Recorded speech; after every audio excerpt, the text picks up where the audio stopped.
शेतकरी बंधूंनो राम राम. यापूर्वी आपण एक व्हिडिओ केला होता आणि हळदीच्या पडणाऱ्या दरासंदर्भात आणि हळदी विषया संदर्भात आपण एक व्हिडिओ केला होता. त्या व्हिडिओचं टायटल होतं हळदीचा बाजार उठलाय का. शेतकरी बंधूंनो, आज एकच गोष्ट सांगावी वाटते. पहिला व्हिडिओ होता शेतकऱ्यांचा हळदीचा बाजार उठलाय का, आणि आज अशी वेळ आलीये शेतकऱ्याच्या हळदीला, सोन्याच्या तुकड्याला व्यापाऱ्यांनी 12-13 हजारला लुटलाय आणि हळदीचा बाजार उठला ही म्हणायची आज वेळ आलेली आहे. त्याला कारणही तशीच आहेत. आणि या पार्श्वभूमीवर हळदीच्या पडणाऱ्या दराला च्या संदर्भात काय करता येईल या संदर्भात राजू शेट्टी साहेबांनी नुकतीच सांगली जिल्हाधिकाऱ्यांची भेट घेतली आणि त्या भेटीमध्ये शेतकऱ्यांना काय आवाहन केलं हे पहिलं आपण पाहू आणि त्याच्यानंतर आपण विस्तृत याच्यावर चर्चा करू.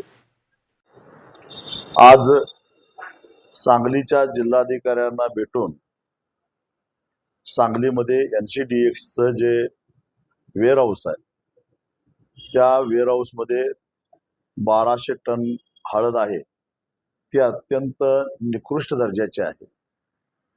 काही मूठभर व्यापाऱ्यांनी साखळी करून या निकृष्ट दर्जाच्या हळदीच्या माध्यमातून बाजारातले हळदीचे भाव पाडायचे आणि शेतकऱ्यांना गंडवायचं असं कारस्थान चालू केलेलं आहे. तेव्हा आम्ही विनंती केली जिल्हाधिकाऱ्यांना, कारण जिल्हाधिकारी या नात्यानं त्यांना तो अधिकार आहे NCDEXच्या गोडाऊनमध्ये जाऊन प्रत्यक्षामध्ये जे मापदंड आहेत त्या मापदंडाप्रमाणे ती हळद आहे काय तपासून बघा. नसेल तर NCDEXचे संबंधित अधिकारी आणि व्यापारी त्यांच्यावर कायद्यानुसार कडक कारवाई झाली पाहिजे. कारण शेतकऱ्यांच्या हळदीचा भाव पाडायचा हे एक मोठं कारस्थान आहे आणि याच्यामध्ये हजारो कोटी रुपयाचा फार मोठा भ्रष्टाचार होतोय. आज जगभरामध्ये हळदीची प्रचंड टंचाई आहे. भारतीय आणि विशेषतः सांगली कोल्हापूरच्या हळदीला प्रचंड मागणी आहे. जागेवरून 17,000 क्विंटलनं हळद एक्सपोर्टर खरेदी करायला तयार असताना वायदे बाजारामध्ये मात्र 14,000 रुपयाच्या आसपास हळदीचा भाव दिसतो. आणि निकृष्ट दर्जाच्या हळद दाखवून हे भाव अजून खाली आणायचे, 11,000 पर्यंत खाली आणायचे, शेतकऱ्यांना गंडवायचं, लुटायचं आणि हीच हळद 20,000 रुपये क्विंटलच्या किमतीनं निर्यात करायची किंवा डोमेस्टिक मार्केटमध्ये विकायचा असा या व्यापाऱ्यांचा डाव आहे. एकूण बाजारपेठेच्या मागणीच्या 70% उत्पादन यावर्षी भारतामध्ये होतंय आणि निर्यातीला प्रचंड वाव आहे. याचा अर्थ हळदीचे भाव अजून वाढत जाणार आहेत हे या बेरकी आणि लुच्च्या व्यापाऱ्यांना चांगलं माहिती आहे आणि म्हणून अशा पद्धतीनं साखळी करून भाव पाडण्याचा ते प्रयत्न करत आहेत. शेतकऱ्यांना माझी विनंती आहे, 2010 साली हळदीला 16,000 रुपये क्विंटलनं आपण भाव घेतला आणि 16 वर्षानंतर आपण जर का 14,000नं विकत असू तर नेमकं चाललंय काय. बाजारपेठेची मागणी आपल्याला माहिती घेतली पाहिजे. मागणी किती आहे, उत्पादन किती आहे आणि मग बाजारपेठ पुढं काय राहणार आहे याचा अंदाज बांधायला सुद्धा आपण कुठेतरी शिकलं पाहिजे. आणि म्हणून कळकळीची माझी विनंती आहे, शेतकऱ्यांना हळद विकायला अजिबात गडबड करू नका. या व्यापाऱ्यांचं कारस्थान हाणून पाडून किमान 18 ते 20,000 पर्यंत हळदीचे भाव सहज जाऊ शकतात आणि तोपर्यंत कुणीही हळद विकू नका एवढी शेतकऱ्यांना माझी कळकळीची विनंती आहे. आपण आत्ताच महाराष्ट्राचे शेतकरी नेते, माजी खासदार आणि स्वाभिमानीचे संस्थापक अध्यक्ष राजू शेट्टी साहेबांचा आपण व्हिडिओ बघितला. त्या व्हिडिओमध्ये राजू शेट्टी साहेबांनी आपल्या सर्व शेतकऱ्यांना, हळद उत्पादक शेतकऱ्यांना आव्हान केलेलं आहे ते आपण ऐकलंच आहे. पण ते आव्हान करण्याची गरज का पडली आणि विषय काय आहे हे आपण महत्वाचं समजून घेऊया. दिनांक 13 एप्रिल रोजी राजू शेट्टी साहेबांनी, मी सोबत होतो राजू शेट्टी साहेबांसोबत, आम्ही त्या दिवशी सांगली जिल्हाधिकाऱ्यांची भेट घेतली आणि NCDEXच्या माध्यमातून, NCDEXचे जे वेअरहाऊस आहेत NCCLचे, त्या माध्यमातून चुकीचा माल, NCDEXचे स्पेसिफिकेशन झुगारून किंवा NCDEXचे मापदंड जे काही आहेत हळदीचे त्याच्यामध्ये हेरफेर करून चुकीचा माल गोदामामध्ये मारणे आणि त्या माध्यमातून मोठ्या प्रमाणात आवक दाखवून हळदीचे दर पडण्याचं कारस्थान सांगलीमध्ये, वसमतमध्ये चालू आहे. त्या संदर्भात सांगली जिल्हाधिकाऱ्यांची भेट घेऊन त्या गोदामांची तपासणी करावी आणि गोदामांची तपासणी झाल्यानंतर महत्वाचं म्हणजे ही जी एजन्सी आहे आपली NCCL आणि NCDX यांचंच गोडाऊन, यांचीच तपासणी संस्था, यांचंच प्रमाणपत्र, या सर्व गोष्टीला छेद देत या गोष्टीला कुठेतरी अटकाव करत थर्ड पार्टी गव्हर्नमेंट एजन्सी जसं की ॲग्मार्क आणि फसाई यांच्या मार्फत त्यांचं गोडामातल्या मालाचं इन्स्पेक्शन व्हावं, तपासणी व्हावी आणि त्याच्यानंतरच जे काही वायदे बाजारात कॉन्ट्रॅक्ट झालेले आहेत त्या मालाला डिलिव्हरी देण्यात यावी, अशा प्रकारची मागणी राजू शेट्टी साहेबांनी केलेली आहे. आज हळदीचे जे काही मार्केटमधले पडणारे दर आहेत त्या अनुषंगाने ही मागणी अत्यंत महत्वाची आहे आणि सांगली जिल्हाधिकाऱ्यांनी आम्हाला आश्वासित केलेलं आहे की मी लवकरच त्यावर ऍक्शन घेईल. यापूर्वी राजू शेट्टी साहेबांनी केंद्रीय अर्थमंत्री, chairman SEBI, chairman NCDX, chairman NCCL, turmeric board of India यांच्याकडे या संदर्भात तक्रारी केलेल्या आहेत.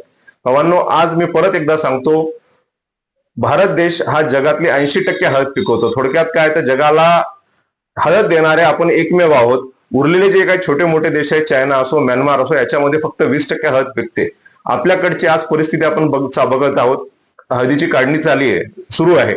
अशा परिस्थितीमध्ये सरासरीच्या आपल्याला दरवर्षी जेवढं उत्पन्न होतं, मागच्या वर्षी जेवढं उत्पन्न झालं त्याच्या 60 ते 70% फक्त हळदीचं उत्पन्न आहे. अशा परिस्थितीमध्ये चायना आणि म्यानमार मध्ये सुद्धा हीच परिस्थिती आहे.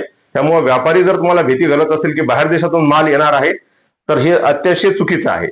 आज युद्धाची जी काही परिस्थिती आहे त्या आपल्याला युद्धाच्या परिस्थितीवर काही व्यापारी सांगतायत की युद्धजन्य परिस्थितीमुळे व्यापार बंद आहेत म्हणून हळदीचे दर पडतायत. मला भावांनो, युद्धजन्य परिस्थितीमुळे आपण पाहिलं असेल डॉलरची किंमत 84 रुपयावरून 95 रुपयावर गेली. म्हणजे थोडक्यात काय तर डॉलरच्या किमतीमध्ये 13 ते 14% वाढ झालेली आहे. जर डॉलरच्या किमतीमध्ये 13 ते 14% वाढ झाली तर हळदीच्या किमतीत का वाढ झाली नाही? खरं पाहिलं तर 13 ते 14% म्हणजे हळदीच्या किमतीमध्ये एक्सपोर्टच्या व्हॅल्यूमध्ये 2000 रुपये प्रति क्विंटलने वाढ व्हायला पाहिजे. पण ती वाढ घेते कोण? शेतकरी का व्यापारी? त्यांना एक प्रश्न विचारायचा आहे. जो माणूस हळद खातो तोच जिरे खातो, धने खातो, मिरची खातो. आजच्या परिस्थितीमध्ये फक्त हळदीचे दर पडतायत. त्याच अनुषंगानं बघा, जिरे, धने आणि मिरची यांचे दर चढे आहेत. त्यातल्या त्यात आणखी एक विशेष सांगतो, हळद 80% आपण पिकवतो, भारत देश पिकवतो.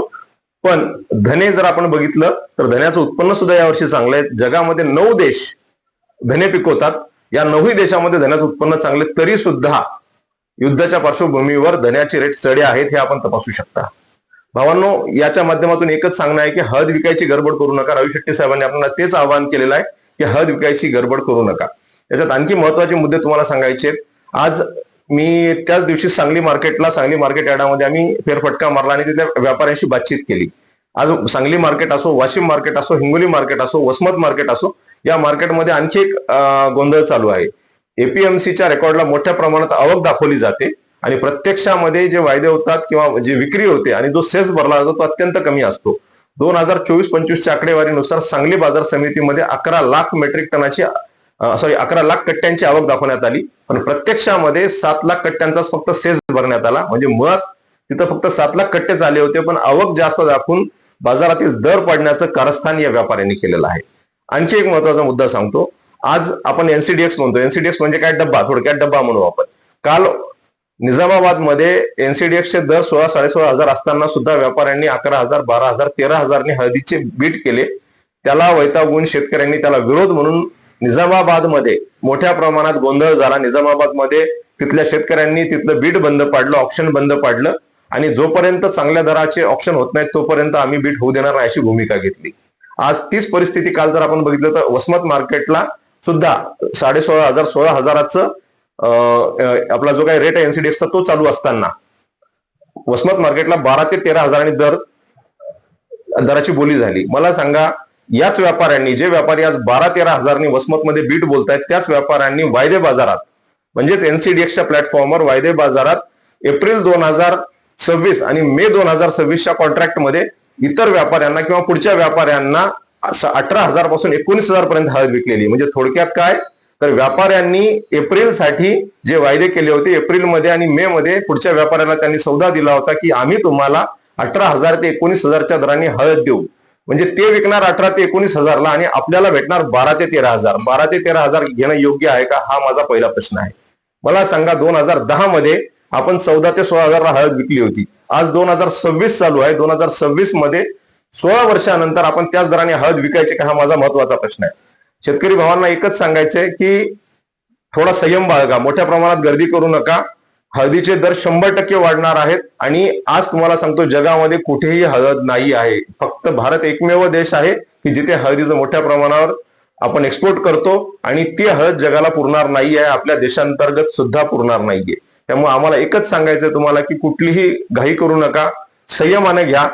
आज तुम्हाला सांगतो, आजचे जे दर आहेत, आजच्या दराच्या नक्कीच मी सांगतो 20,000चा टप्पा ते ओलांडल्याशिवाय राहणार नाहीत. आणि पश्चाताप करायची वेळ आपल्यावर येऊ नये, या भावनेतून आम्ही तुम्हाला आवाहन करतो स्वाभिमानी शेतकरी संघटनेतून की शेतकऱ्यांनी कुठलीही गडबड करू नये. आणखी याच्यामध्ये एक महत्वाचा मुद्दा सांगायचा राहिलेला आहे आपल्याला. आज एनसीडीएक्सचा जो काही रोल आहे तो संशयास्पद वाटतोय, कारण काही इतर संघटना एनसीडीएक्सचं समर्थन करताना दिसत आहेत. आम्हाला त्यांना एक प्रश्न विचारायचा आहे. एनसीडीएक्सचं महत्वाचं उद्दिष्ट त्यांनी सांगितलं होतं की एनसीडीएक्स ही संस्था शेतकऱ्यांसाठी काम करते. शेतकऱ्यांचं योग्य जे काही माल आहे, शेतकऱ्यांच्या मालाची जागतिक बाजारपेठेचा अंदाज घेऊन मागणी आणि पुरवठा याचं गणित मांडून योग्य मूल्य निश्चिती करते किंवा मूल्याचं योग्य मापन करते, सोबतच शेतकऱ्यांचं जोखीम व्यवस्थापन करते असं सांगण्यात येतं. पण मला त्यांना एक प्रश्न विचारायचा आहे, जे लोक एनसीडीएक्सचं समर्थन करतात, आज जगामध्ये कुठंच हळद नाहीये. आज एवढी मागणी असताना, प्रचंड मागणी असताना एनसीडीएक्सचा डब्बा जर 12, 13,000, 15,000 असेल तर हेच तुमचं योग्य मूल्यमापन आहे का? हेच तुमची योग्य किंमत आहे का? ही लोक आज कुठे आहेत? त्यांना मला प्रश्न विचारायचा की जर खरंच तुमचं जोखीम व्यवस्थापन असेल तर आज तिथल्या व्यापाऱ्यांनी एनसीडीएक्सच्या माध्यमातून 18,000, 19,000 हळद विकायची आणि प्रत्यक्षामध्ये फिजिकल मार्केटमध्ये 12 ते 13,000 हळद घ्यायची. हे योग्य आहे का? आम्हाला या माध्यमातून आणखी एक प्रश्न विचारायचा आहे की एनसीडीएक्स इतर देशामध्ये जे चालतं त्याचे कायदे अत्यंत कडक असतात, त्याच्यावर योग्य नियंत्रण असतं. अशा परिस्थितीमध्ये आपल्या इथले जे काही व्यापारी आहेत, काही ठराविक व्यापारी, मुठभर व्यापारी आहेत, त्या सगळ्या व्यापाऱ्यांना आपण दोष देत नाहीये, काही मुठभर व्यापारी आणि एनसीडीएक्सचे काही भ्रष्ट अधिकारी त्यांनी एक साठगाठ बांधून एक सिंडिकेट तयार करून दर पडण्याचं मोठं कारस्थान रचलेलं आहे. सगळ्यात वाईट गोष्ट म्हणजे याच्यामध्ये एनसीडीएक्सचे काही भ्रष्ट अधिकारी गुंतलेले आहेत. आमचा विरोध एनसीडीएक्सला नाहीये, आमचा विरोध त्यांच्या सिस्टीमला आहे. जर तुमची सिस्टीम सुधारणा होत नसेल तर आमचं सरळ सरळ म्हणणं आहे की एनसीडीएक्स हळद जी आहे एनसीडीएक्सच्या बाहेर काढा. कारण एक तर सुधारणा करा किंवा एनसीडीएक्सच्या बाहेर काढा. आणि आणखी एक सांगतो, तुमच्या वसमत मार्केटला, आपल्या वसमत मार्केटला हळदीचं मोठं कारस्थान चालू आहे. आपल्या इथलाच एक मोठा व्यापारी, वसमतचा मोठा व्यापारी स्वतःच्या मुलाचे एक्सपोर्टच्या कंपनीमधून बाहेर देशामध्ये 300 ते 350 रुपये किलोनं हळद विकतोय. किती? 300 ते 350, म्हणजे 30 ते 33,000 रुपये क्विंटलनी बाहेरच्यात हळद विकतोय. आणि तुमच्याकडून तो 12-13,000 घेतोय. त्याचाच एक साथीदार, त्याचाच एक मोठा साथीदार, जो मोठा दरोडेखोर आहे, शेतकऱ्यांच्या खिशावर डल्ला मारतोय, तो सांगलीमध्ये बसून दर पाडण्याचं काम करतोय. ही जोडगोळी मिळून व्यापाऱ्या आपल्या हळद उत्पादक शेतकऱ्यांना मोठ्या प्रमाणात लुटत आहे. या लुटीला थांबण्यासाठी आमचं एकच आव्हान आहे, शेतकऱ्यांनी कुठलीही घाई गडबड करू नये, शांततेनं दराची निश्चिती करावी, योग्य दर आल्यावरच हळद विकावी, जास्तच गरज पडल्यास जेवढी आवश्यकता आहे तेवढी हळद विकावी.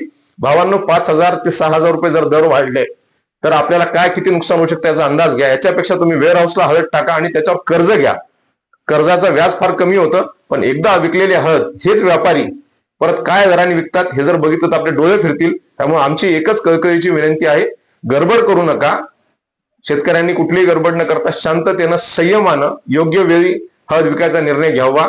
आज तुम्ही केलेली गडबड इतर शेतकऱ्यांच्या पण मुरावरती आहे. आज वाशिम मार्केट असो, हिंगोली मार्केट असो, वसमत मार्केट असो, जेवढी जास्त गर्दी दिसली, जेवढी जास्त आवक दिसली, व्यापारी तेवढेच दर पाडणार आहेत. त्यामुळे टप्प्याटप्प्याने हळद विकावी हे आम्ही कळकळीचं आवाहन करतोय. धन्यवाद.